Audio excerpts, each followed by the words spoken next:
Mighty are the evil spirits of the woodland that have the power to do us harm, Little Hawk.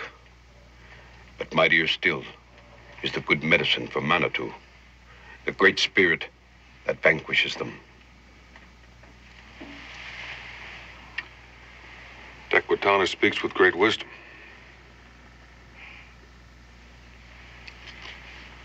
For many moons, there's been war between us, Tequitana. As a blood brother of the Shawnee, as a friend of the Cherokee and the Tuscarora, I say that the white man and the red man should learn to live together in peace. I'm glad that Gabe has finally been able to arrange this meeting between us. The ways of Manitou are strange, Boone. Strange even to the cunning of Tuscarora. It is not given to us alone to understand these. What remains mysterious to us may be knowledge to the white man. That is why I call you here today. The white medicine man. He is still in Boone's barrel. The white teacher, Pickering. It is Tequitana's wish to place his son in the white man's school. To bring friendship and understanding between white man and Tuscarora. Little Hawk should be armed with both Tuscarora wisdom and white man knowledge.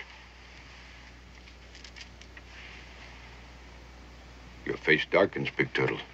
It is not your wish to bring understanding between our people? As Tequitana bears witness, that has always been my wish. But my heart remains troubled. The white men of the settlement have often shown anger toward the Tuscarora, and the Tuscarora toward the whites.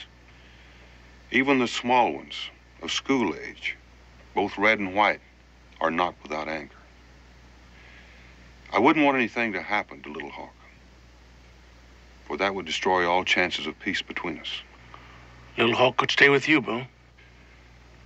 We'd be honored to have him. Then it is decided. Little Hawk will go with you now to attend school to the white man. Farewell, my son. Stand proud. Listen wisely. I know you will not disgrace us in the school of the white man.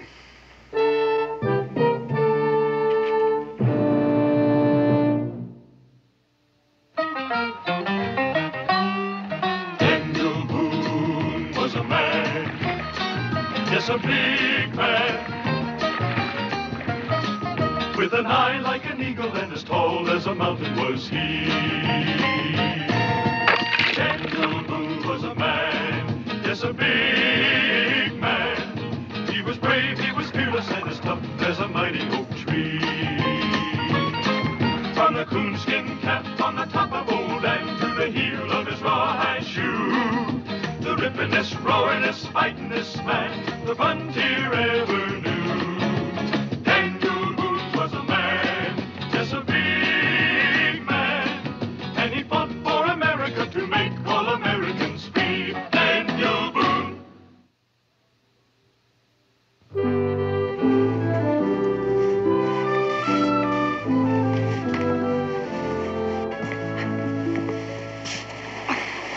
What'd he say?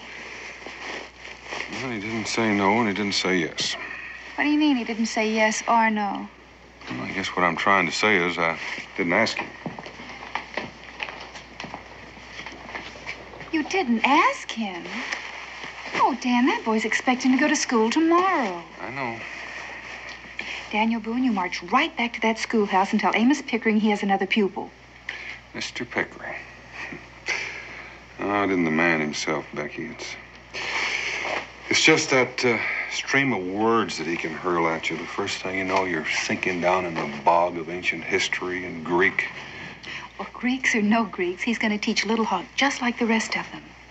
Well, I promised Gabe and Tequitana that he'd get schooling. The only thing I didn't do was ask Mr. Pickering. He's getting paid, isn't he? Yeah, manner of speaking. But don't forget, he became our schoolmaster on the condition that he run the school with no interference from any of us. Nobody's telling him how to run the school. Just telling him who to teach.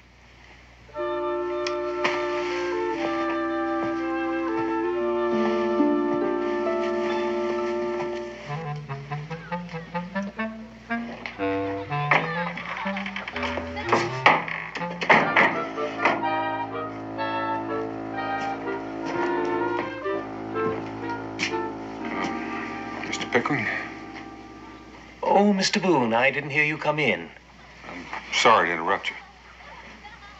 Non omnia possumus omnes.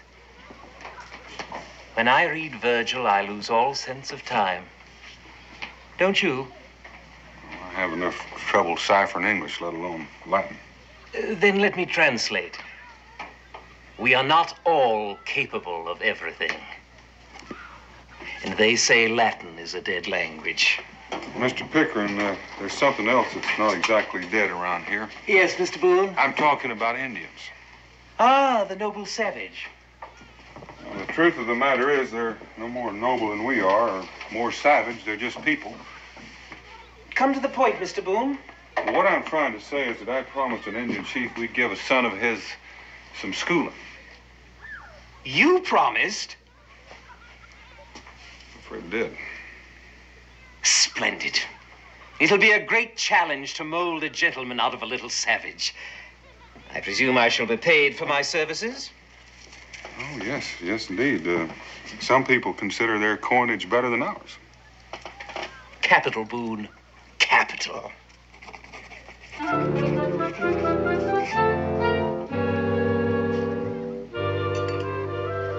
Good breakfast, huh, Little Hawk?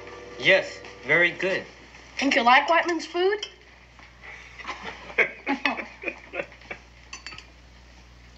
What's wrong? Did I say something funny? I'm afraid you did, Israel. You call this white man's food. Well, it is, isn't it? I've been eating it all my life. Blueberries, Johnny cake with honey, and broiled trout. That's Indian food, Israel. We got it from them. Indians were making pancakes out of cornmeal and eating it with wild honey long before the white man came. They just showed us how to do it. Berries and fish have always been favorite Indian food. Not only for breakfast, anytime. And don't forget about potatoes, pumpkins, squash, beans, yams. It's all Indian food. We learned about it from them. And we're supposed to be teaching you our ways. We will. He has a lot to learn. But we want him to know about our history, how we govern ourselves, what we believe in. By learning the ways of the white man, my father says I serve as a link between the white man and the red. Israel, I've got an important job for you. You can trust me, Pa.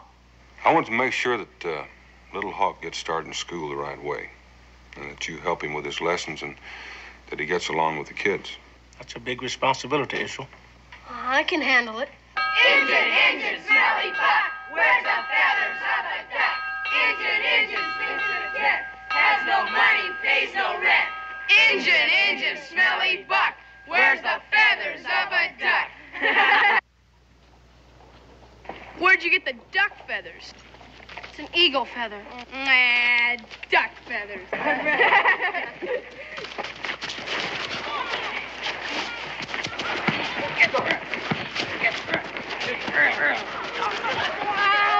Stop it!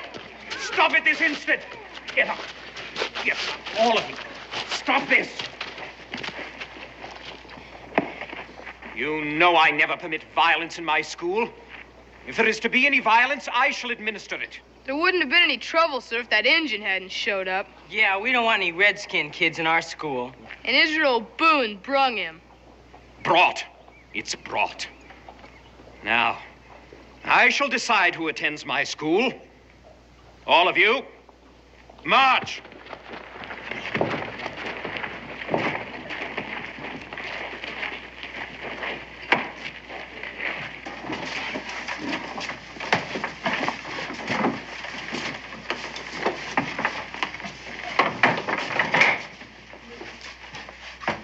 I've had enough trouble for one day. I will tolerate no more. Now, before we begin today's lesson, I want to make very clear my position with regard to our new pupil. Now then, as a settlement, we have had our problems with the Tuscarora. And I dare say they have had their problems with us. But hopefully, we are in a new era of good feelings. And I hereby charge all of you to treat our new pupil with the same consideration that you would extend to any new boy. I hope it will not be necessary for me to mention this subject again.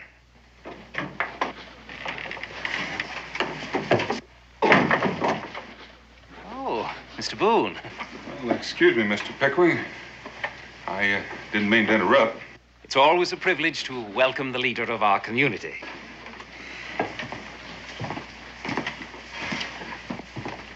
Thank you. I just thought I'd stick my head in and see how things were going. Splendidly, Mr. Boone. Splendidly. Did you think otherwise? No, sir. Little Hawk's father is aware that the schoolmaster must be paid monthly for giving education in wampum or white man's goods. That's correct. Payment in advance. 1 pair of moccasins. To comfort your feet. 1 dried fish. Good to eat. Last many weeks. 1 bear claw necklace. A necklace of bear claws? To wear on festivals and holidays. But bear claws? Well, as you say yourself, Mr. Pickering, each pupil according to his ability to pay. Yes. It's Little Hawk's most cherished possession. He killed the bear himself. It must have been a very large bear. In his tribe, it's a part of the test of manhood. How'd you kill him? With a spear. Well, that took great courage. You had to get quite close. All right, class. Resume your seats.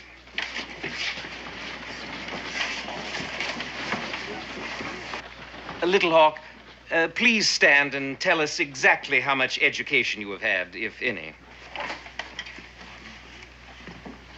A missionary lived with my tribe many moons. He taught me how to speak the language of the Yengeese. He also taught me how to write. I know the alphabet.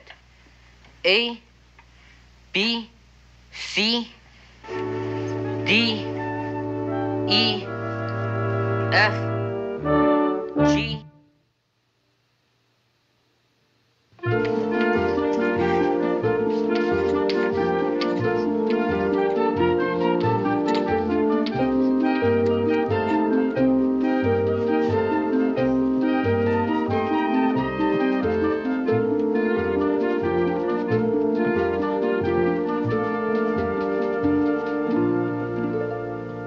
Wonder how the boys are doing in school, Boone. Oh, I reckon they've had time to settle down. Angelo never was much of a scholar, but he's taken to it without too much mistakes. At least he's never made a ruckus. As for Little Hawk, I reckon he's had time to get used to the routine, settle down. Wouldn't surprise me to learn that he fits in just like a hand in a glove. All in all, I'd say things couldn't be much better. Now then, the lower grades will write 3 verses from Mother Goose, from memory. Watch your penmanship. The middle grades will work out these problems in arithmetic at your desks. And the upper grades will write a brief description of the conquest of the Persian Empire by Alexander the Great. Yes, Little Hawk? Something you don't understand? No, I understand what is to be done. I am puzzled about something else. In regard to what? Alexander the Great. And why is that subject your concern? Because I have sat here for many days, listening to you speak of him and of other great heroes of the white man. I have been here for almost 1 week. I've heard the teachings of the white man, his laws, his customs, his ancient kings, his heroes. The past is the key to the future. The Indians also have laws, customs, heroes, battles, traditions, and tales of ancient days. Go on. Why do you not teach of the great Indian hero, Hiawatha, a Mohawk who united the 5 Iroquois tribes? Are you quite serious? If the red man is to learn the white man's ways, surely the white man should learn the ways of the red man. This is preposterous. My father is a wise man. He has said, understanding is a path that travels 2 ways. Yes, Joe, what is it? It sounds like a good idea, Mr. Pickering. It'd be a lot more interesting learning about Indians than about those old Romans and freaks you told us about. Greeks, not freaks. And studying the classics simply cannot be compared with learning the habits and superstitions of primitive savages. The Indians have taught us an awful lot about... Enough! Let there be an immediate end to this discussion. It is my position that schools are not supposed to teach white children about Indians. It has never been done, and I see no point to it. Now, get on with your lessons. Hey,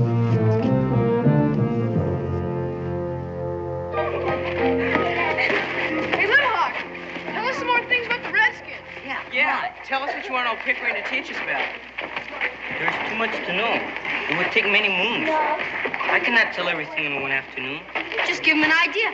Tell him some of the tests you had to take for that manhood. Yeah. Most of it is secret. I would first have to get permission from the tribal elders. But I can tell you this. They tested my endurance, my courage, and my ability to withstand pain without crying out. Gee, when my old man wallops me, I yell. How come Indians always have such funny names, like Little Hawk and Yellow Lance, Standing Bear, White Cloud? When an Indian child is born, the father walks out of the teepee full of happiness. And whatever he sees first, or the first thing that enters his mind, is what he names the child. That is supposed to bring good luck to the baby. When I was born, my father saw a Little Hawk. When the child grows up, he can choose another name if it pleases him. I wish I was an Indian. I'd sure call myself something besides Jonathan. Hey, tell us something about your medicine man. His most important job is to cure sickness. We call him shaman. The family of the sick person must pay him in advance to make the cure. But there's one great difference between the shaman and the doctor of the white people. What's that? If the patient dies, he has to pay back the fee. The shaman can also change himself into an animal, talk to spirits, travel to the other world, make rain, foretell the future. Oh, we don't have a doctor like that, do we? Gee, I never reckoned there was so much to learn about Indians. I'd sure like to learn about that stuff a lot more than about old Julius Caesar and King George III. We all agree about it. Thing is, how do we convince Pickering to teach it in school? Tell you what we'll do. I'll get some of the other guys. Think about it. And after supper, we'll meet in the old cave. See if anybody thought of anything.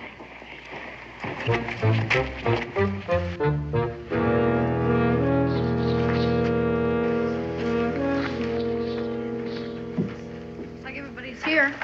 Anybody got any ideas? Suppose we all stay out of school for a few days. That'd make old Pickering give in. Nah, that's no good.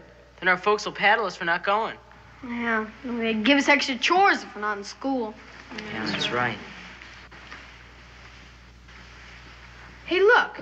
We want old Pickering to start teaching us about Indians, right? Sure, we've already decided that.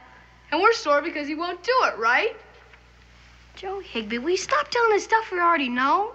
What you don't know is we got us what they call a grievance. What's a grievance? It's something that ain't fair. Grievances are what the Patriots had at the First Continental Congress. We learned about it in school. Hey, that's right. Yeah, it kind of stuck in my mind at the time because I had a grievance that we had to learn about all them grievances. Well, anyway, remember what the delegates did at the Congress? Well, sure. They picked a committee, and then the committee made a list of all the colonial grievances. And they presented it all to the king in the form of a petition. That's what I'm talking about. What are you talking about? Petition to Pickering. Hey, that's good. Well, if the Patriots who started this country can do it, so can we. Pickering will have to give in. He's the one who told us about it.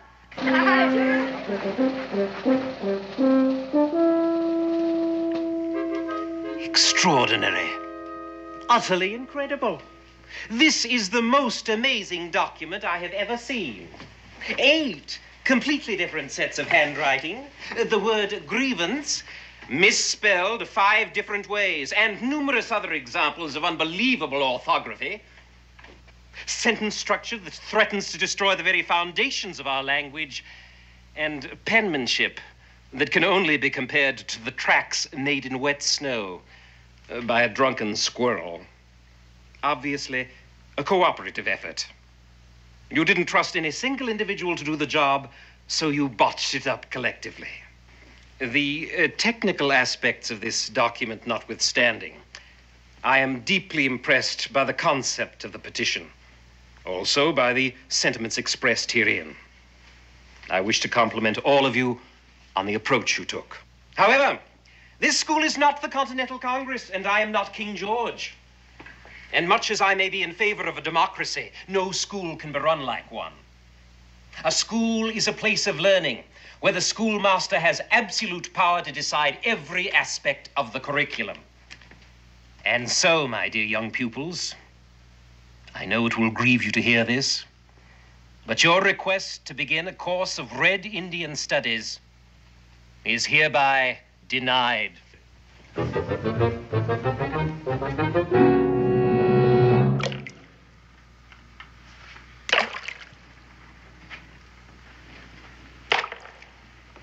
Seems like the only thing old Pickering knows about partitions is how to spell it. What do we do now? I don't know. Tuscarora have wise saying, Chikwasea tush pachinio. What does that mean? Silence is the ambush of the weak. You mean...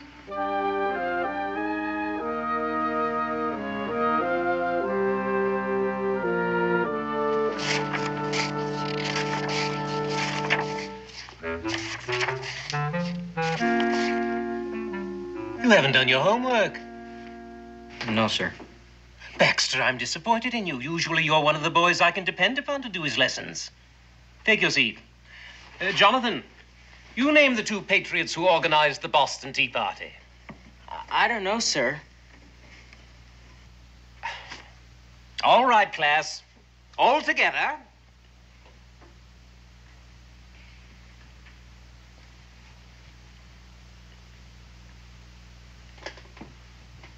This is most unusual. Doesn't anybody know anything?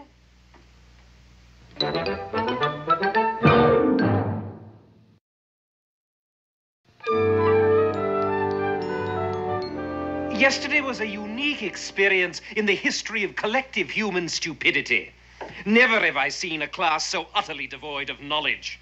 I hope today there will be a vast improvement.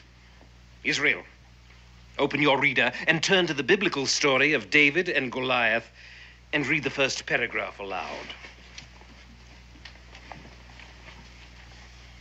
David was a young sheeper. Shepherd. The word is shepherd. Shepherd boy who tended his flock while King Saul... Saul. King Saul. Oh, yeah, King Saul was at war with the Philistines. Philistines. Joe, will you come to the blackboard and work out the problem, showing every step? I won't be able to do it, sir. Why not? I can't hold the chalk. And why, pray tell, can't you hold the chalk? I hurt my hand. I'm in awful pain. Little Hawk, you've shown great proficiency in arithmetical computation. Will you come to the blackboard and solve the problem for the class? I cannot hold the chalk either, sir. What happened to you? I was wrestling with Joe. I too hurt my hand. Extraordinary. Perhaps you'll all feel better after lunch. Class dismissed.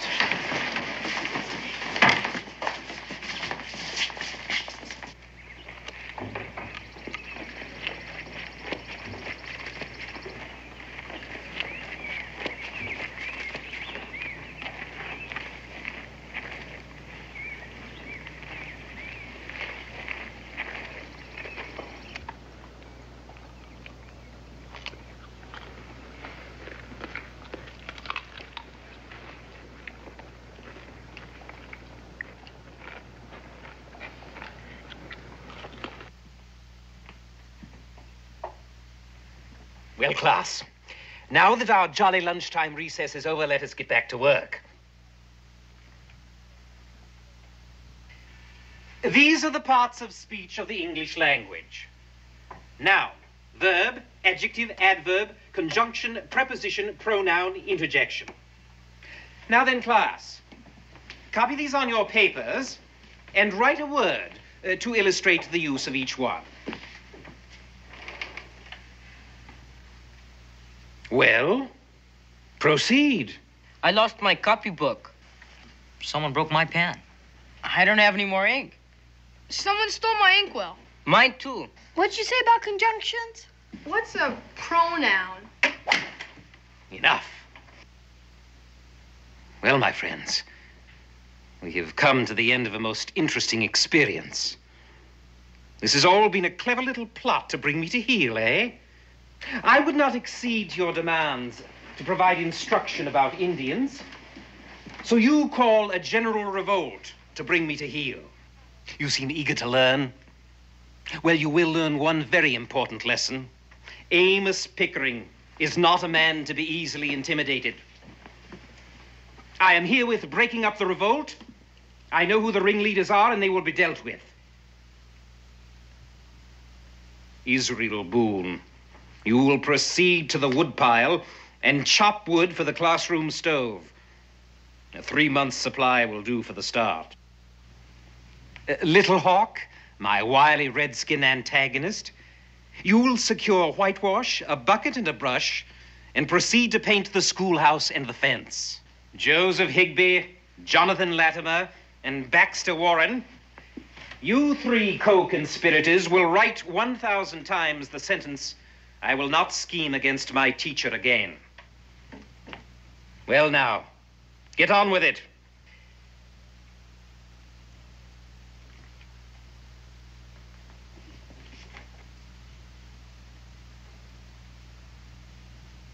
Perhaps you did not hear?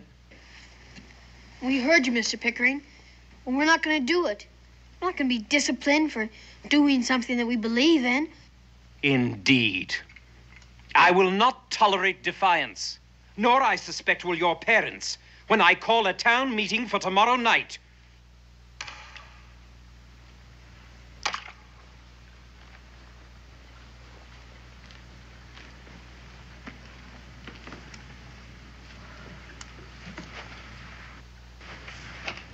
White brothers, it gladdens my heart to see how much you try to help.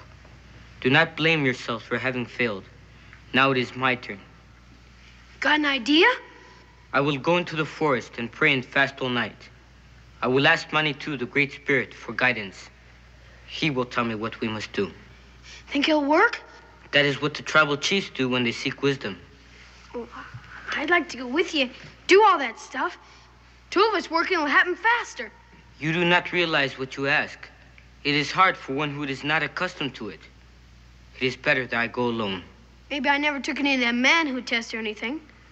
But I reckon I can do anything you can. As you wish. It's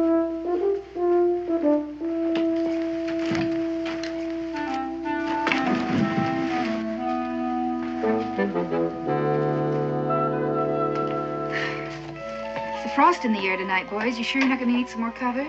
No, thank you, Mom. You know, I can still heat your supper up. You didn't have a thing to eat. No, we're not hungry. Well, that's no way for growing boys getting the bigger.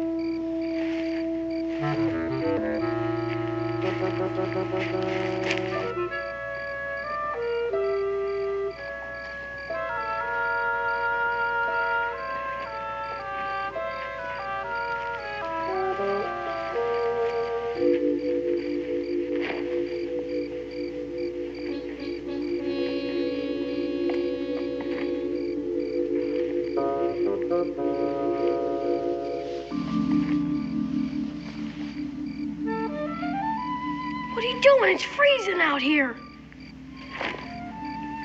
All right.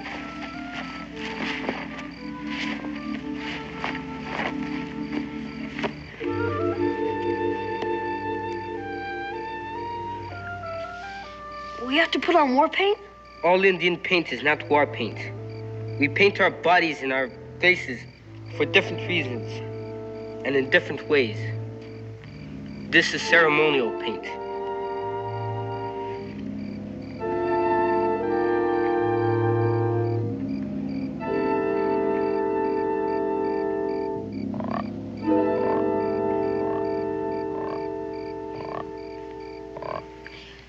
I didn't know you had a frog.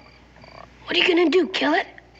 No, we will do the frog dance to appease the gods, whom we respect for their wisdom.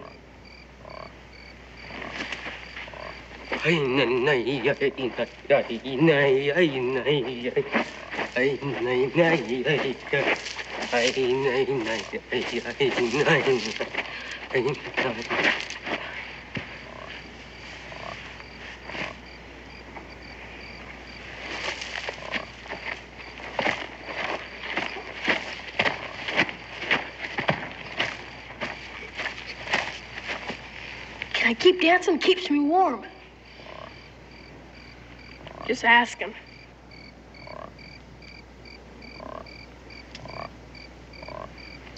O great spirit, which lives in everything, the sky, the earth, the trees, the grass, the animals and birds, hear us, we pray to you.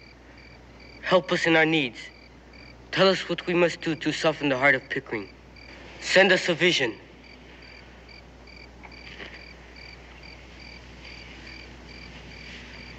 Oh, great spirit, I'm not an Indian, so I don't know if you're supposed to listen to me. But I'd sure be mighty pleased if you came through with everything little Huck just got through asking.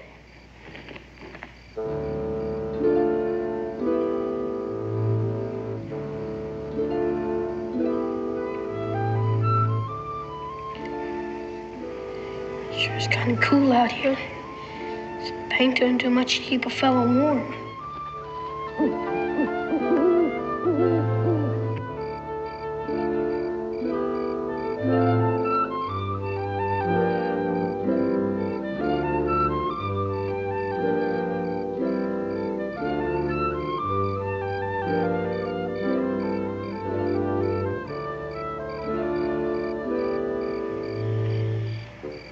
Sitting out in the night air sure gets a fellow's appetite up.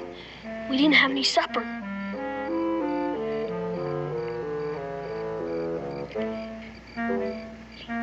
You know what I do when I'm hungry at home in the middle of the night? I get up and have a snack. You must continue to pray. I'm praying. Praying I had some food. It is important to refrain from eating. Only by fasting and praying will the Great Spirit help us.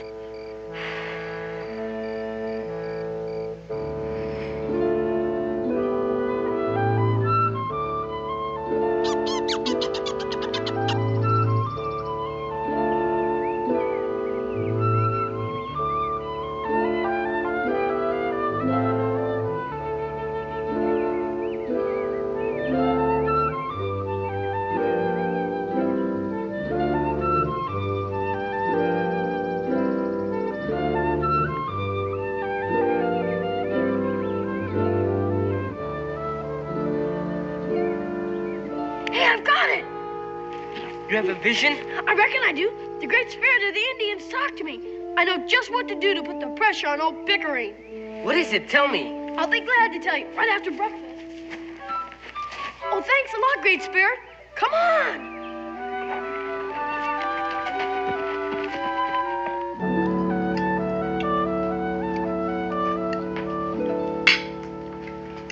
Oh, that's the way I like to see boys eat. Guess a good night's sleep must have perked up your appetites.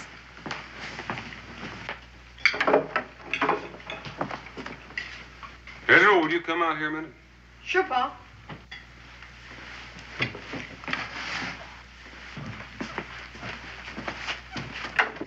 I figured it's time for you and me to have a little talk. What about?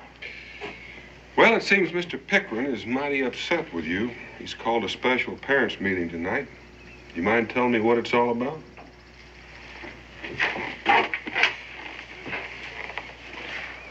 Fact is, I don't like school anymore. That's kind of sudden, isn't it? Teaches us stuff we don't have any use for, like old dead kings and queens and Mother Goose, for kids. Fractions. Mr. Pickering's a fine teacher. He's teaching you important things like our country got its independence. Sure. You all agree that's good to know, but all the other stuff's a waste of time compared to other things. What other things? I'd like to hear about it. Well, Little Hawk had a good idea. So we gave it to old Pickering. If Indians are going to learn about white folks so there'd be better understanding and peace, well, why can't white kids learn about Indians? So what's sauce for the goose is sauce for the gander. Huh? That's one of those nursery rhymes you don't think much of. So you asked Mr. Pickering to tell you more about the Indians, and he refused. He even drew up a list of grievances. When that didn't work, we decided to gang up on him, to make him give in. What do you mean, gang up on him? Guess you could call it mutiny. And I take it that my son is one of the head mutineers? Why didn't you tell your mother and me about the reason for this revolt? Decided not to tell our parents. They always side with the teacher. Well, I reckon this is one parent that doesn't. I don't always agree with Mr. Pickering. You don't? No, I think it's a fine idea for you to learn more about Indians. I think you have a right to. But I think Mr. Pickering has some rights, too. He has a right to order and cooperation in the classroom. Now, you take care of that, and I'll do what I can about those Indian studies. You will? Sure. Don't know why not. I'll get a hold of Gabe. We can come over after class in the afternoon. I'll tell the parents about it at the meeting tonight. Gee, thanks, Pa. Get in there and finish your mush.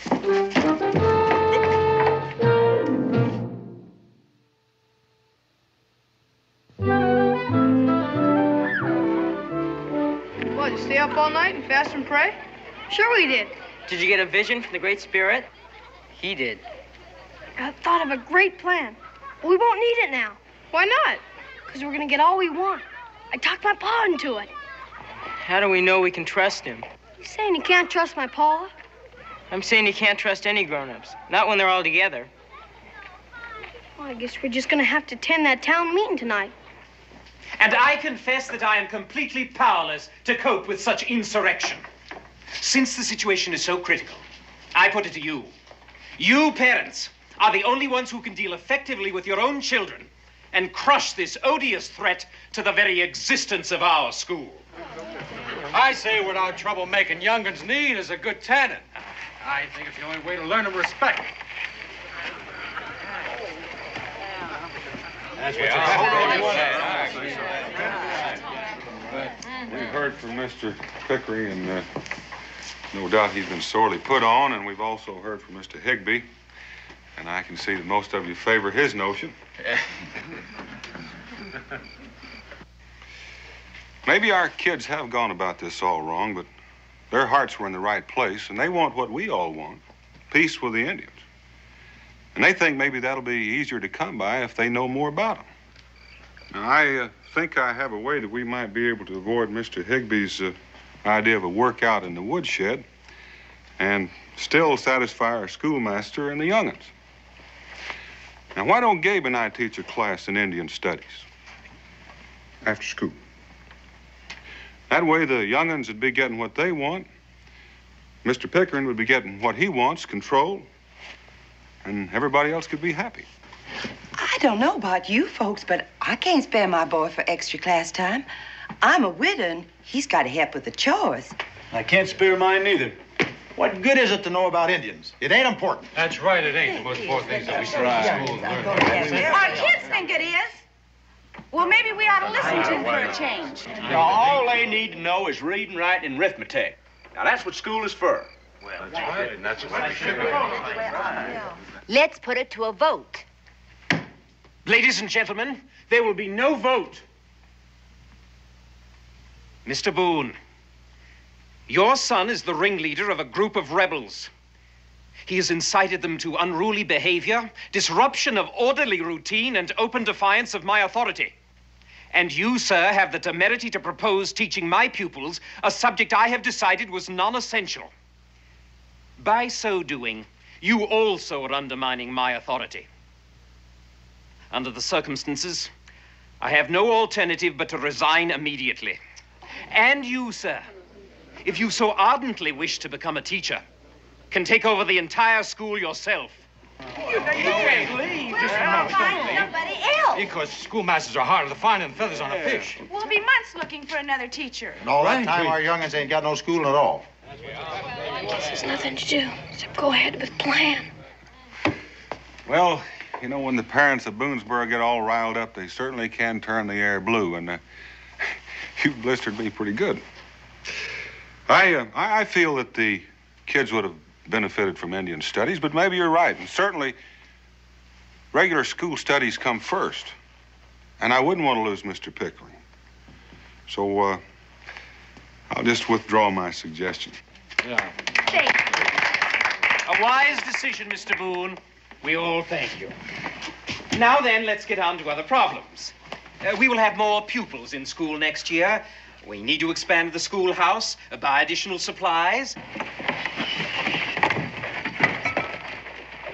So if we set up a community fund and all the families that have a child in school contributes to it, we'll have enough easily to get our supplies.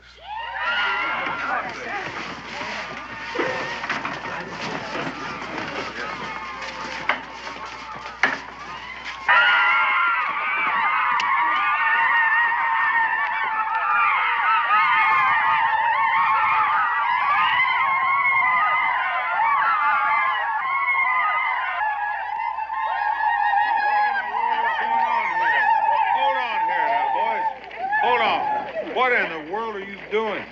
Dressed up like Indians and made it rain, just like the grown-ups did. Grown-ups? What do you mean, grown-ups? The patriots in Boston. Mr. Pickering told us about them. They were protesting against injustice. Yeah, Samuel Adams and Paul Revere and all of his friends. They pretended to be Indians, and they raided all the British ships in the harbor, threw all the tea in the ocean. They call that the Boston Tea Party. This is the Boonesboro Book Party. Yeah! The Boonesboro Book Party. Just like the tea, our school books are an injustice to us. So we did what Samuel Adams did with the tea. We threw it in the ocean. I mean, well.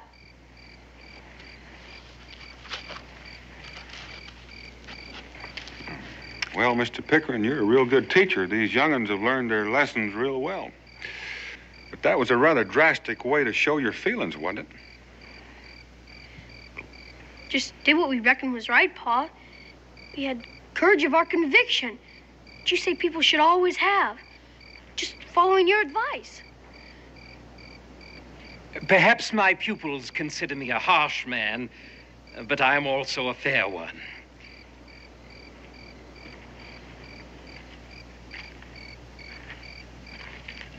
Above all, I admire courage and independence of spirit. I can't help respect what my boys have done in defense of a principle. Remember that education has for its object the formation of character. And if I fail to teach them anything else, I should always admire the fact that they possess character. Now then, I believe I'm a more reasonable man than was King George of England. The Boonesboro Book Party has accomplished its purpose. And starting tomorrow, I will begin teaching what my pupils so adamantly want, the history and culture of their Indian neighbors.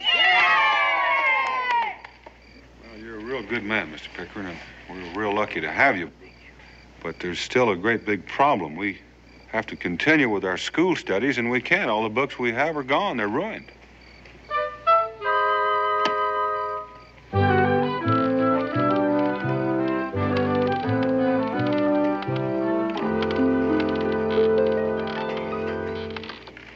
Pa. We made sure they'd be all right. So before we put them in the bag, we wrapped them in waterproof oilskin.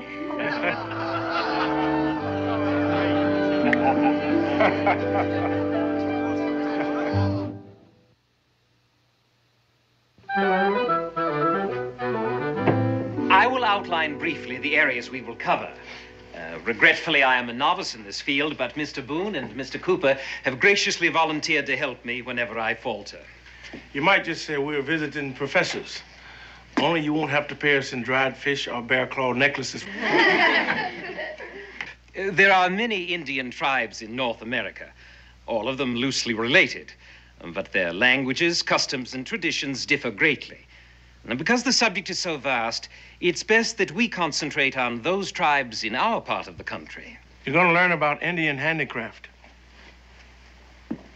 As Little Hawk knows, the Indians are great pottery makers and basket weavers. And I'll teach you about this picture writing, which tells about their customs and legends. We'll cover Indian government, their political organizations, their treaties, their laws. It may come as a surprise to many white people, but the 5 nations of the Iroquois Confederacy, the Mohawk, Oneida, Onondaga, Cayuga, and Seneca, are very advanced politically. They have elected representatives, and they meet in a council house somewhat like our Congress. I reckon I'm going to help Mr. Pickering tell you about Indian heroes. Pontiac, the chief of the Ottawas.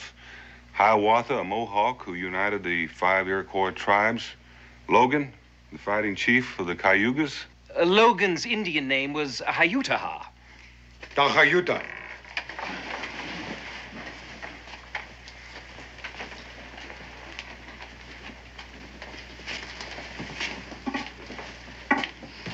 Do not feel badly. To an Indian, the name Pickering is just as difficult. Yes. I have been listening to your words, and to those of Boone, and to the mighty chief of the Blackskin, Kanawachakahu.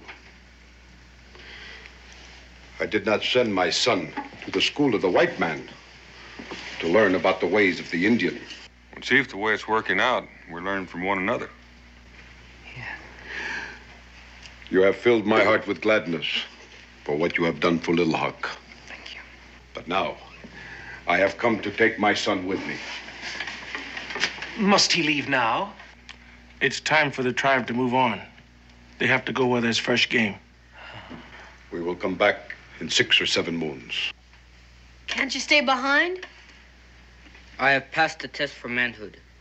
I must do my share of the hunting. Little Hawk. There will always be a place for you here. Until you come back, keep this with you.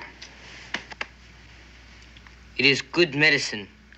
I will keep it to ward off the evil spirits of ignorance.